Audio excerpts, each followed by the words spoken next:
네, 안녕하세요. 오건영입니다. 우리나라의 이제 외환위기에 대한 말씀을 좀 드려보도록 할게요. 이 외환위기에 대해서는 참 이렇게 드릴 말씀이 많은 것 같습니다.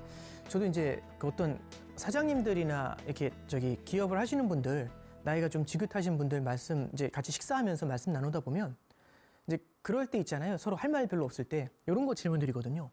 기업 경영하시면서 가장 힘드셨을 때가 언제였죠? 이렇게 여쭤보면은 거의 대부분이 이제 외환위기 때, 이제 IMF 때지 이제 이런 말씀 되게 많이 하셨던 것 같아요. 그때 당시 우리나라가 겪었던 고통이 워낙 크다 보니까 우리나라 사람들이 갖고 있는 외환위기, IMF에 대한 이미지, 그 트라우마가 생각보다 굉장히 크지 않나. 그래서 환율이 올라올 때마다 외환위기 오는 거 아니야? 이런 두려움을 좀 느끼지 않나. 그런 생각을 좀 해보게 됩니다. 제가 이제 97학번인데요. 그때 아직도 기억나는 게 그 기말고사 시험 보는 날이었던 것 같아요. 기말고사 시험 보려고 강의장 들어가는데 그 옛날에 보면 그 과마다 되게 똑똑한 선배들 한 분씩 계시잖아요. 그 선배 한 명이 우리나라 망했대 이제 이런 얘기 하시더라고요. 근데 참 좀 독특했던 게요. 아무것도 모르는 그 대학교 1학년 어린아이가 우리나라가 망했다라는 생각을 했었을 때 가졌던 이미지가 뭐였을까요? 약간 뭐 어떤 내전이 나고 뭐 소말리아 뭐 이런 생각도 좀 했었던 것 같아요. 근데 그때 좀 느꼈던 게 2, 3일 정도 되게 긴장하면서 느꼈던 게 뭐냐면 집에 가는 길에 별다른 차이가 없더라고요. 집에 들어가도 저희 부모님도 별다른 말씀 안 하시고요. 그냥 일상이 그대로 돌아가는 느낌이었습니다. 근데 이제 아마 그 철없는 아이는 몰랐지만 부모님께서는 굉장히 많이 힘들어 하셨고요. 저희 부모님도 그렇지만 우리나라 사람들이 굉장히 많은 고통을 겪었던 게 IMF 외환위기입니다. 특히 97년도 12월 달에 구제금융을 받은 이후에 IMF는요, 결국에 우리나라에 돈을 빌려준 거잖아요. 돈을 빌려준 다음에 이 돈을 갖다가 상환할 수 있는 상환 플랜을 가져오라고 하는 거죠. 제대로 된. 그럼 어떻게 가져와야 될까요? 대충 써와서는 답이 없을 겁니다. 그래서 우리나라한테 고금리하고 강력한 구조조정을 주문을 하게 됩니다. 이런 주문 때문에요. 고금리와 구조조정 때문에 우리나라에서는 수많은 실직자들이 쏟아지게 되고요. 98년도, 99년도를 거치면서 우리나라가 굉장히 혹독한 경제 환경을 맞이하게 됐었던 거죠. 굉장히 큰 아픔으로 남았던 것 같습니다. 우리나라의 경제 체질이 되게 크게 바뀐 겁니다. 그냥 속된 말로 이렇게 표현을 하면 될 것 같아요. 어떻게 보면은 외환위기 이전에는 굉장히 강했던 청년이요. 외환위기라는 강한 단절점을 만난 다음에 굉장히 약해지는 이제 그런 모습들을 좀 볼 수 있었던 것 같습니다. 그리고 저는요, 취업전선에 뛰어들었었던 2003년도에 그때 그런 약해져 있는 우리나라의 모습을 좀 만나볼 수가 있었죠.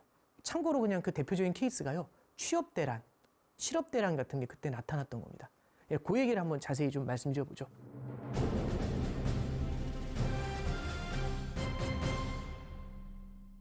외환위기를 말씀드릴 때는요, 97년 12월이라는 IMF 외환위기 이전과 이후의 얘기로 나누어서 말씀을 좀 드려야 될 것 같습니다. 지난번에 말씀드렸던 일본의 버블 붕괴하고 엮어가지고 한번 쭉 설명을 좀 드려보고 이게 왜 터졌는지 하고 그 이후에 우리나라에 어떤 상흔이 남았는지 그 얘기로 한번 이어가 보도록 하겠습니다. 자, 그러면 어디서부터 시작을 하냐면 85년도 9월로 다시 돌아갑니다. 혹시 이때 무슨 일이 있었는지 이제 기억을 하시겠죠? 플라자 합의가 있었다고 말씀드렸죠? 그래서요, 일본 엔화가요, 1달러에 260엔이던 게 순식간에 120엔까지 추락을 했다는 말씀을 좀 드렸었죠. 기억나시죠? 120엔까지 추락을 했는데 이 120엔에서 멈춘 게 아니고요. 엔화가 더 강해지기 시작을 합니다. 그래서 어디까지 가냐면 95년도 초에는요. 상반기에는 이게 어디까지 내려가냐면 95년도 4월에 1달러에 79엔까지 내려가게 됩니다. 두 가지 놀라운 포인트가 있습니다. 첫 번째는 260엔이던 환율이 79엔, 80엔까지 빠졌죠. 그죠? 거의 이게 얼마죠? 한 3분의 1 토막 더 밑으로 내려갔네요. 그죠? 엔화가 약해진 게 아닙니다. 260개의 엔을 줘야 1달러를 살 수 있었는데 95년도에는 80개의 엔만 주면 1달러를 살 수 있는 겁니다. 이런 걸 우리는 어려운 말로 뭐라고 하냐면 엔화가 강해졌다, 엔고다라고 얘기하죠. 엔고라는 말로 부족한 게 너무 강해졌잖아요. 이걸 우리는 어려운 말로 뭐라고 하냐면 슈퍼 엔고라고 얘기를 합니다. 엔화가 너무 강했겠죠. 이 슈퍼 엔고의 끝자락에는요, 95년도 1월 달에 이른바 쐐기골이 터집니다. 그게 뭐냐면 고베 대지진이라는 게 있었죠. 95년도 1월 17일 날 고베 대지진이 딱 터지게 됩니다. 일본은 참 큰 비극이었죠. 일본은 90년대에 버블이 붕괴돼요. 그러면서 그때부터 금리가 내려와가지고 이미 제로 금리에 거의 수렴을 했습니다. 금리가 제로면 일본에 있는 금융기관들은 어떤 생각을 하게 될까요? 일본의 손해보험사는 이렇게 할 겁니다. 여러분들 보험료 납부해 보셨죠? 보험료를 다 납부하면 이 보험료를 보험사에 이렇게 모아놓겠죠. 근데 이 보험료를 또 언제 보험금으로 지급을 할까요? 평소엔 아니죠. 무언가 사고가 터지면 보험금을 드리는 구조잖아요. 그러지 않나요? 그럼 이 돈 모아놓고 이거 어떻게 할까요? 땅에 묻어놓을까요? 아니면 다른 데다가 이자를 받으면서 운용을 할까요? 당연히 후자겠죠. 근데 이자를 받으면서 운용을 해야 되는데 일본 내 금리가 얼마죠 지금? 0이죠. 그럼 일본에 놔둬야 되겠습니까? 아니면 무언가 해외에서 기회를 찾아야 되겠습니까? 그래서 일본에 해외 투자가 시작이 됩니다. 자, 그러면 일본의 해외 투자가 시작이 되면 일본에서는 어떻게 하냐면 일본에 있는 엔화를 팔고 달러를 사서 해외에 있는 자산을 매입했겠죠. 그럼 해외에 이미 일본 돈이 많이 깔려 있었던 거예요. 그런데 와, 지진이 터집니다. 지진이 터지면 일본의 손해보험사는 보험금을 좀 많이 지급해야 될 것 같지 않으세요? 그럼 해외에 있는 자산을 매각해가지고 보험금을 확보를 해야 되지 않습니까? 그래서 해외에 있는 자산을 매각을 합니다. 그럼 해외에 있는 자산을 매각한 다음에 달러를 받았겠죠. 달러 받은 다음에 이 달러를 팔고 엔화를 사서 돌아와야 될 거지 않습니까? 그러지 않나요? 그럼 해외에 풀려 있었던 엔화가 다 국내로 다시 돌아오는 거죠. 그러면 글로벌리 풀려 있던 엔화의 공급이 싹 줄어들면서 엔화의 공급이 줄어들게 되면 엔화 가치가 어떻게 될까요? 엔화 가치가 빵 하고 뛰어 올라갈 것 같지 않으세요? 그래서 실제 엔화 가치가요. 95년도 초까지 내려온 상태에서 한 번 더 움푹 들어가게 되는 게 이 고베 대지진, 요때의 일 이슈가 이제 같이 터지게 됩니다. 이게 엔화 차트의 장기 추이인데요. 여기 보시면 85년도 1월이라고 나와 있죠. 다시 한 번만 정리하고 할게요. 엔화 환율이 내려온다. 이게 뭐죠? 엔화 환율이 내려온다. 달러가 약해지고 엔화가 강해진다라고 말씀드렸죠. 자, 플라자 합의가 요때입니다. 85년도 9월 달. 1달러에 260엔이라는 말씀을 드렸죠. 그게 움푹 들어가서 요게 한 120엔까지 훅 내려왔어요. 그러다 어떻게 되죠? 95년 4월에 가장 낮은 수준까지 내려왔던 겁니다. 이게 79엔이에요. 근데 잠깐 보세요. 이게 코베 대지진 때 더 많이 떨어져 내려온 겁니다. 엔화 강세가 나오면서. 이게 되게 짧아 보이지만요. 이 기간이요. 10년의 세월이에요. 10년 동안 엔화가 강했던 겁니다. 그죠? 놀랍지 않나요? 그럼 일본 입장에서 볼게요. 엔화가 너무 강해서 슈퍼 엔고입니다. 슈퍼 엔고면 어떨까요? 일본의 수출은 엔화가 너무 비싸니까 일본 수출은 당연히 눈물 나겠죠. 맞나요? 예, 일본의 수출은 너무너무 힘들어지는 겁니다. 그러면 수출이 어려우면 내수로 일어나야 되잖아요. 근데 지금 대지진이 난 거잖아요. 경제는 심리 아닌가요? 그러면 심리적으로 부담이 굉장히 컸겠죠. 그래서 내수도 부진합니다. 버블 붕괴된 다음에 이렇게까지 어려운 상황에 처하니까 일본 경제가 너무 어려워지는 거 아니냐, 일본 경제 위기 아니냐 이런 얘기가 나왔던 거죠. 그래서 95년 4월에 어떤 일이 벌어지냐면 일본이 이때 당시 G7을 찾아가가지고 SOS를 칩니다. 일본 경제가 너무 힘들 것 같다고. 그때 나왔던 얘기가 뭐냐면 G7 국가들이요. 너무 일방적인 환율의 흐름에 대해서는 우리가 변화를 줄 필요가 있다라는 얘기를 하죠. 일방적인 환율의 흐름이 뭐냐면 일방적으로 엔화가 너무 강해지는 거 있죠. 이 G7 국가들이 공조를 해가지고 엔화 강세를 갖다가 엔화 약세로 돌리는 작업을 하게 되죠. 그럼 우리는 어려운 말로 뭐라고 하냐면 아까 이걸 플라자 합의라고 했었죠. 이걸 되돌리는 걸 역플라자 합의라고 얘기합니다. 공식 용어는 아닌데요. 이때 당시 G7 국가들이 엔 약세를 공조해서 만들어냈던 과정을 역플라자 합의다 그렇게 표현하시는 분들도 있습니다. 물론 엔화 가치가 바뀌게 된 게 이 요인만 있는 건 아니지만 대표적으로 이제 그때 당시 영향을 줬던 요인 중에 하나죠. 자, 보시면 95년도 4월 달에 79엔까지 빠졌다고 했잖아요. 1달러에. 그게 갑자기 확 올라오는 거 보이세요? 확 올라와가지고 이게 어디까지 올라가냐면 150엔까지 올라오는 게 이게 98년도입니다. 그래서 엔화가 약세로 돌기 시작을 한 거죠. 최근에 보면 엔화 환율이 얼마까지 왔냐면 또 150엔까지 왔어요. 이 150엔이면 98년도와 비슷하지 않습니까? 환율 레벨이. 엔화가 거기까지 약해진 거죠. 그죠? 근데 더 중요한 포인트 하나만 찍어드릴게요. 요때로 가보시죠. 엔화 환율이 이때요. 75엔까지 빠졌습니다. 이게 언제냐면 11년도 3월부터 12년도 7월까지거든요. 엔화가 되게 강했죠. 일본 엔화가 사상 최고치였습니다. 슈퍼 엔고. 이때 혹시 무슨 일이 있었는지 혹시 아세요? 기억나시는 분들 계시나요? 11년도 3월 11일인가요? 그때 동일본 대지진이라고 혹시 기억나세요? 그때 이제 저기 후쿠시마하고 센다이하고 이 토호쿠 지역을 한번 싹 쓸어버리게 되잖아요. 기억나시나요? 그게 한번 또 엔화의 강세하고도 연관이 좀 있었던 케이스죠.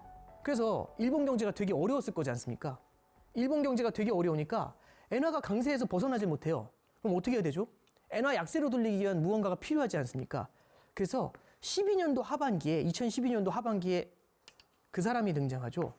아베노믹스라고 혹시 기억하세요? 예, 아베 신조의 등장과 함께 일본이 무제한으로 엔화를 공급하는 정책을 씁니다. 그럼 엔화를 갖다가 무제한으로 풀게 되면 어떻게 될까요? 엔화의 공급이 늘어나니까 엔화가 약세를 보이게 되겠죠.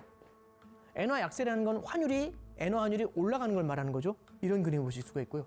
한 번 더 뛰어오르는 이런 그림을 보실 수 있는 겁니다. 그래서 참 일본 경제를 바라볼 때 방금 전에 말씀드렸던 것처럼 어떤 지진과 같은 자연재해 있죠. 우리가 이제 무언가 금융시장을 분석을 할 때 예상하지 못한 변곡점을 만드는 경우들이 종종 나타나곤 합니다.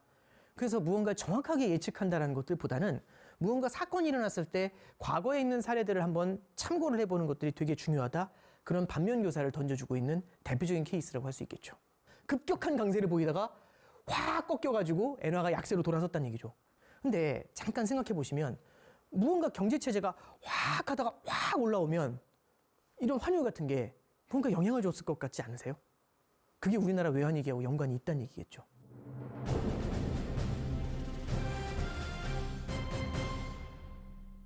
그러면 이때 분위기를 한번 볼게요. 10년 동안 엔화는 어마어마한 강세를 보였습니다. 그죠? 그래서 슈퍼엔고가 왔어요. 이때 당시의 시장 분위기는 어땠을까요? 이때 당시 우리가 어떻게 전망했을 것 같으세요? 10년의 관성이 있죠. 10년 동안 내려왔잖아요, 환율이. 10년 동안 달러가 약하고 엔화가 강했지 않습니까? 그럼 이때부터 오늘부터 오릅니다 이렇게 예상하는 사람이 있었을까요? 아니면 현재의 속도로 완만하게 엔화가 더 강해질 것, 환율이 더 내려올 것, 어느 쪽을 예상했을 것 같으세요? 이때 당시 기억나는 게 제 79엔까지 엔화 환율이 내려갔다고 말씀드렸죠? 이때 70엔 보시는 분들도 있었습니다. 왜? 10년의 관성이고요. 이때는요, 주변이 엔화가 더 강해질 것밖에 보이질 않아요. 근데 70엔을 바라봤는데 갑자기 확 뛰면서 150엔을 가면 느낌이 어떨까요? 깜짝 놀라지 않았을까요? 금융시장은 현재를 반영할까요? 미래를 반영할까요? 미래를 반영하죠. 미래에 그렇게 될 거라고 생각해서 움직이지 않습니까? 좋아질 것 같으니까 그 주식을 사는 거 아닌가요? 엔화가 계속해서 강해질 것 같으니까 엔화를 더 사지 않을까요? 그래서 우리는 그동안 있어왔던 흐름이 앞으로 이어질 거라는 예측을 하지 않습니까? 그런 예상을 하면 이 예상에 기반해가지고 무언가를 하냐면은 우리가 투자를 늘리게 됩니다. 이 투자는 단순히 주식을 사는 그런 금융투자뿐만 아니라 기업의 설비 투자도 여기에 해당이 됐겠죠. 자, 간단하게 말씀드릴게요. 자, 엔화가 10년간 강세를 보입니다. 그러면 엔 강세로 인해서 일본의 수출이 되게 어려웠겠죠. 그럼 일본과 수출 경합을 하는 한국 같은 경우는 어떻죠? 상대적으로 수혜를 받을 수 있었겠죠. 맞나요? 94년, 95년 이때 우리나라 수출이 굉장히 좋았습니다. 반도체를 중심으로요. 우리나라 수출이 굉장히 좋았죠. 엔화 강세까지 힘을 실어줬고요. 근데 엔화가 더 강해질 것 같아요. 수출이 어떻게 될 것 같으세요? 더 좋아질 것 같지 않으세요? 장사가 더 잘 될 것 같습니다. 근데 가게가 캐파가 너무 작아요. 사이즈가. 이 회전율을 아무리 효율적으로 해도 답이 안 나옵니다. 그럼 어떻게 되죠? 장사는 훨씬 잘 될 것 같은데 분점을 내야 되겠다는 생각 혹시 안 드세요? 그럼 분점을 낸다고 가정하죠. 분점 내려면 뭐가 필요할까요? 돈이 있어야 되죠. 돈이 좀 많이 들 것 같지 않으세요? 돈이 필요하면 어떻게 하면 되죠? 빌리면 되죠. 그러면 돈을 빌려서 설비 투자를 늘리게 되지 않았을까요? 설비 투자를 늘리면 그냥 가게만 만들면 되나요? 아니면 사람을 채용해야 되나요? 제가 알기엔 채용해야 될 것 같은데요. 그럼 고용도 일어나게 되겠죠. 이때는 실업대란이라는 말은 존재하지 않았죠. 우리나라 경기가 결코 나쁘지 않았었습니다. 그리고 기업들은요, 이때 당시 이제 해외 진출 이런 것들을 많이 노리게 되죠. 강한 성장에 대한 기대감이 있었고요. 그래서 이때 당시에 기업들이 설비 투자를 굉장히 많이 늘렸고, 이 설비 투자를 늘리는 과정에서 기업들의 부채가 늘어나는 문제가 생겨나게 되는 겁니다. 자, 그러면 다시 엔화가 강세로 가는 상태에서 나타났던 낙관론이 분명히 존재하죠. 그 낙관론 하에서 기업은요, 설비 투자를 늘렸을 겁니다. 그리고 이게 기업들의 빚을 늘리게 됐겠죠. 장사가 옛날만큼 잘 되면 모르겠는데 만약 안 되면 어떻게 될까요? 갑작스럽게 이렇게 엔화가 급격한 약세로 전환이 되면서 장사가 안 되면 어떻게 될까요? 빚을 내놨는데, 설비를 많이 늘려놨는데, 분점을 차렸는데 갑자기 장사가 안 되면 조금 어려워지지 않을까요? 분점을 차려놨는데 옆에 있던 한동안 부진했었던 경쟁자가 갑자기 유리해지는 겁니다. 환경이. 뭔가 좀 뜨끔한 생각이 들지 않았을까요? 예. 이게 이번 4강에서 말씀드렸던 이 엔화 환율하고 관련돼 있는 IMF 외환 위기 이전의 빌드업 과정이고요. 뒤에 반도체에 대한 얘기까지 조금 더 이어가도록 하겠습니다. 감사합니다.